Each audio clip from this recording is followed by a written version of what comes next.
ابن ابی حاتم کی روایت۔ ابن ابی حاتم میں بھی معراج کے واقعے کی مطول حدیث ہے۔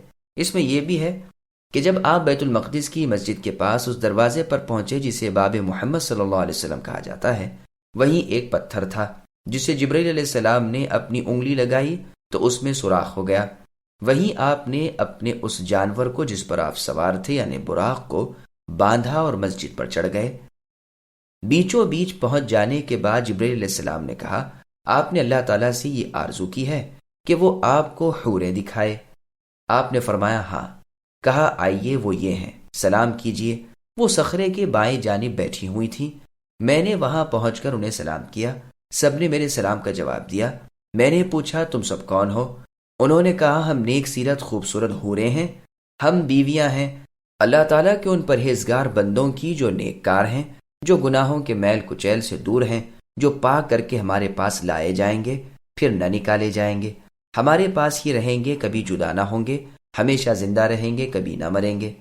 میں ان کے پاس سے چلا آیا، وہیں لوگ جمع ہونا شروع ہو گئے اور ذرا ہی دیر میں بہت سے آدمی جمع ہو گئے۔ مؤذن نے اذان کہی، تکبیر ہوئی اور ہم سب کھڑے ہو گئے، منتظر تھے کہ امامت کون کرے گا کہ جبرائیل علیہ السلام نے میرا ہاتھ پکڑ کر مجھے آگے کر دیا۔ میں نے انہیں نماز پڑھائی۔ جب فارغ ہوا تو جبرائیل علیہ السلام نے کہا جانتے بھی ہیں کن کو آپ نے نماز پڑھائی؟ میں نے کہا نہیں۔ فرمایا آپ کے پیچھے آپ کی یہ سب مقتدی اللہ تعالیٰ کے پیغمبر تھے جنہیں اللہ تعالیٰ مبعوث فرما چکے ہیں۔ پھر میرا ہاتھ تھام کر آسمان کی طرف لے چلے۔ پھر بیان ہے کہ دروازے آسمانوں کے کھلوائے، فرشتوں نے سوال کیا، جواب پا کر دروازے کھولے وغیرہ۔ پہلے آسمان پر آدم علیہ السلام سے ملاقات ہوئی۔ انہوں نے فرمایا میرے بیٹے اور نیک نبی کو مرحباً ہو، یعنی خوش آمدید۔ اس میں چوتھے آسمان پر ادریس علیہ السلام سے ملاقات کرنے کا بھی ذکر ہے۔ ساتویں آسمان پر ابراہیم علیہ السلام سے ملنے اور ان کے بھی وہی فرمانے کا ذکر ہے جو آدم علیہ السلام نے فرمایا تھا۔ پھر مجھے وہاں سے بھی اونچے لے گئے۔ میں نے ایک نہر دیکھی جس میں لؤلؤ، یاقوت اور زبرجد کے جام تھے اور بہترین خوش رنگ سبز پرندے تھے۔ میں نے کہا یہ تو نہایت ہی نفیس پرند ہیں۔ جبریل علیہ السلام نے فرمایا ہاں، ان کے کھانے والے ان سے بھی کہیں زیادہ اچھے ہیں۔ پھر فرمایا معلوم بھی ہے یہ کون سی نہر ہے؟ میں نے کہا نہیں۔ فرمایا وہ نہر کوثر ہے جو اللہ تعالیٰ نے آپ کو عطا کر رکھی ہے۔ اس میں سونے چاندی کے آب خورے تھے جو یاقوت و زمرد سے جڑاؤ تھے۔ اس کا پانی دودھ سے زیادہ سفید تھا۔ میں نے ایک سونے کا پیالہ لے کر پانی بھر کر پیا تو وہ شہد سے بھی زیادہ میٹھا تھا اور مشک سے بھی زیادہ خوشبودار تھا۔ جب میں اس سے بھی اوپر پہنچا تو ایک نہایت خوش رنگ بادل نے مجھے آ گھیرا جس میں مختلف رنگ تھے۔ جبرائیل علیہ السلام نے تو مجھے چھوڑ دیا اور میں اللہ تعالیٰ کے سامنے سجدے میں گر پڑا۔ پھر 50 نمازوں کے فرض ہونے کا بیان ہے۔ پھر آپ واپس ہوئے۔ ابراہیم علیہ السلام نے تو کچھ نہ فرمایا، لیکن موسیٰ علیہ السلام نے آپ کو سمجھا بجھا کر واپس طلب تخفیف کے لیے بھیجا۔ الغرض اسی طرح آپ کا بار بار آنا، بادل میں ڈھک جانا، دعا کرنا، تخفیف ہونا، ابراہیم علیہ السلام سے ملتے ہوئے آنا اور موسیٰ علیہ السلام سے بیان کرنا، یہاں تک کہ 5 نمازوں کا رہ جانا بیان ہے وغیرہ۔ رسول اللہ فرماتے ہیں پھر جبرائیل علیہ السلام مجھے لے کر نیچے اترے۔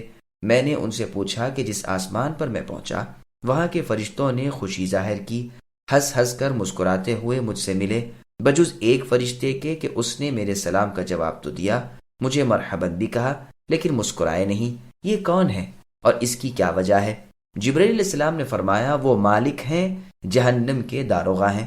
اپنے پیدا ہونے سے لے کر آج تک وہ ہنسے ہی نہیں اور قیامت تک ہنسیں گے بھی نہیں، کیونکہ ان کی خوشی کا یہی ایک بڑا موقع تھا۔ واپسی میں قریشیوں کے ایک قافلے کو دیکھا جو غلہ لادے جا رہا تھا۔ اس میں ایک اونٹ تھا جس پر ایک سفید اور ایک سیاہ بورا تھا۔ جب آپ اس کے قریب سے گزرے تو وہ چمک گیا اور مڑ گیا، گر پڑا اور لنگڑا ہو گیا۔ آپ اسی طرح اپنی جگہ پہنچا دیے گئے۔ صبح آپ نے اپنے اس معراج کا ذکر لوگوں سے مکے میں کیا۔ مشرکوں نے جب یہ سنا تو وہ سیدھے ابو بکر رضی اللہ عنہ کے پاس پہنچے اور کہنے لگے لو، تمہارے ساتھی محمد صلی اللہ علیہ وسلم تو کہتے ہیں کہ وہ آج کی ایک ہی رات میں مہینے بھر کے فاصلے کے مقام بیت المقدس تک ہو آئے ہیں۔ ابو بکر رضی اللہ عنہ نے جواب دیا کہ اگر فی الواقع رسول اللہ نے فرمایا ہو تو رسول اللہ سچے ہیں، ہم تو اس سے بھی بڑی بات میں آپ کو سچا جانتے ہیں۔ ہم مانتے ہیں کہ آپ کو آن کی آن میں آسمان سے خبریں پہنچتی ہیں۔ مشرکوں نے رسول اللہ صلی اللہ علیہ وسلم سے کہا کہ آپ اپنی سچائی کی کوئی علامت بھی پیش کر سکتے ہیں؟ رسول اللہ نے فرمایا ہاں، میں نے راستے میں فلاں فلاں جگہ قریش کا قافلہ دیکھا ہے، ان کا ایک اونٹ جس پر سفید و سیاہ رنگ کے 2 بورے ہیں، وہ ہمیں دیکھ کر بھڑکا، گھوما اور چکر کھا کر گر پڑا اور ٹانگ ٹوٹ گئی۔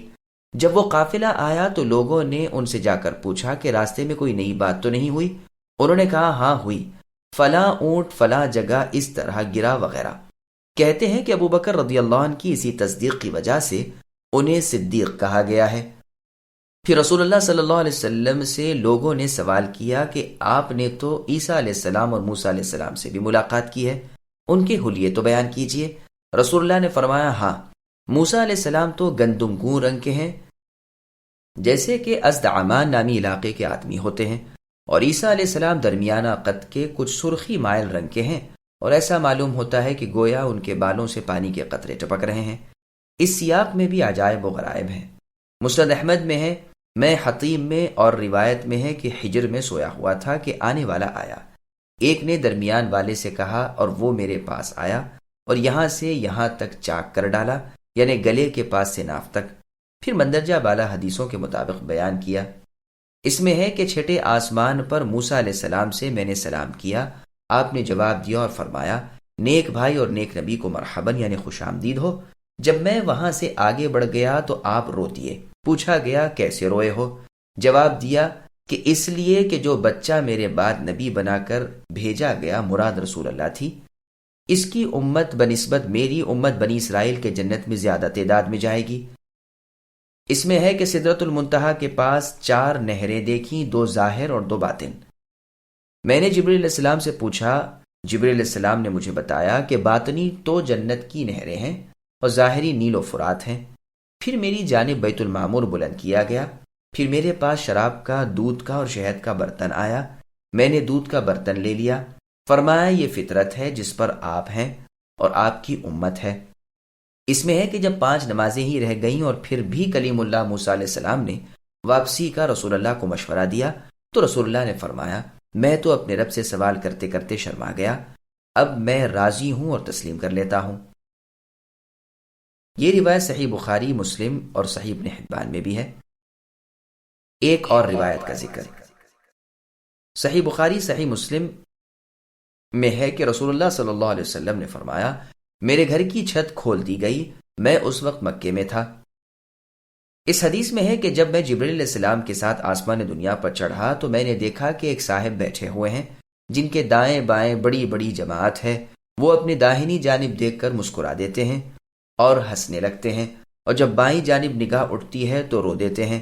میں نے جبریل علیہ السلام سے دریافت کیا کہ یہ کون ہے اور ان کے دائیں بائیں کون ہیں؟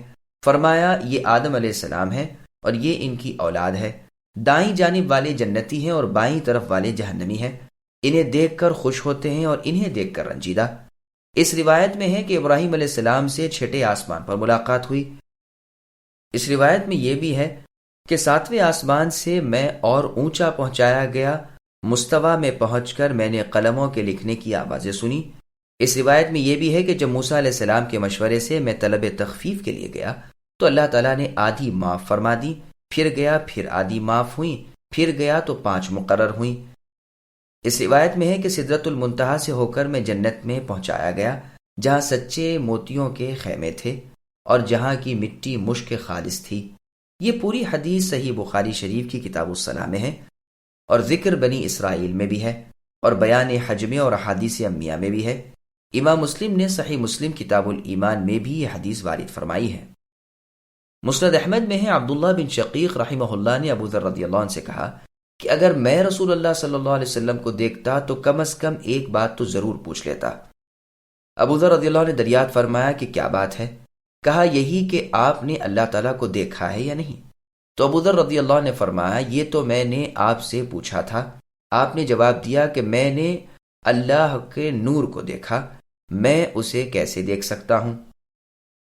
اور صحیح مسلم کی روایت میں ہے کہ وہ نور ہے، میں اللہ کو کیسے دیکھ سکتا ہوں؟ ایک روایت میں ہے کہ میں نے نور دیکھا۔ ان احادیث سے متشرح یہی بات ہوتی ہے کہ اللہ کے نبی صلی اللہ علیہ وسلم نے اللہ تعالیٰ کے چہرے پر پڑے نور کے پردے کو دیکھا جو نور کا ہے، یا پھر ایک روایت کی روح سے آگ کا ہے۔ مشرکین نے واقع معراج کی تصدیق نہ کی۔ بخاری اور مسلم میں ہے کہ رسول اللہ صلی اللہ علیہ وسلم فرماتے ہیں، جب میں نے معراج کے واقعے کا لوگوں سے ذکر کیا اور قریش نے مجھے جھٹلایا، میں اس وقت حطیم میں کھڑا ہوا تھا۔ اللہ تعالیٰ نے بیت المقدس میری نگاہوں کے سامنے لا دیا اور اسے بالکل ظاہر کر دیا۔ اب جو نشانیاں وہ یعنی مشرکین مکہ مجھ سے پوچھتے تھے، میں دیکھتا جاتا تھا اور بتلاتا جاتا تھا۔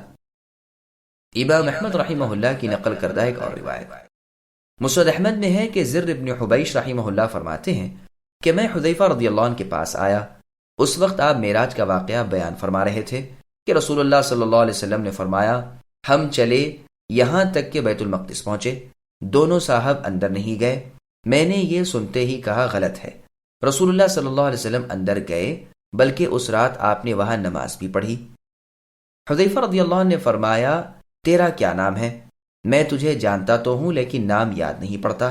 میں نے کہا میرا نام زر ابن حبیش ہے۔ فرمایا تم نے یہ بات کیسے معلوم کر لی؟ میں نے کہا یہ تو قرآن کی خبر ہے، یعنی قرآن میں اللہ نے اطلاع دی ہے۔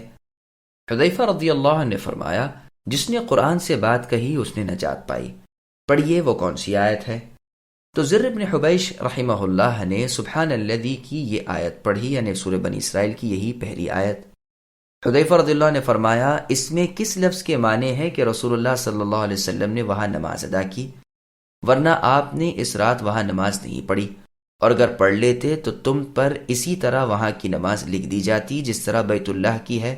واللہ وہ دونوں براق پر ہی رہے یہاں تک کہ آسمان کے دروازے ان کے لیے کھل گئے، پس جنت دوزخ دیکھ لی اور آخرت کے وعدے کی اور تمام چیزیں، پھر ویسے کہ ویسے ہی لوٹ آئے۔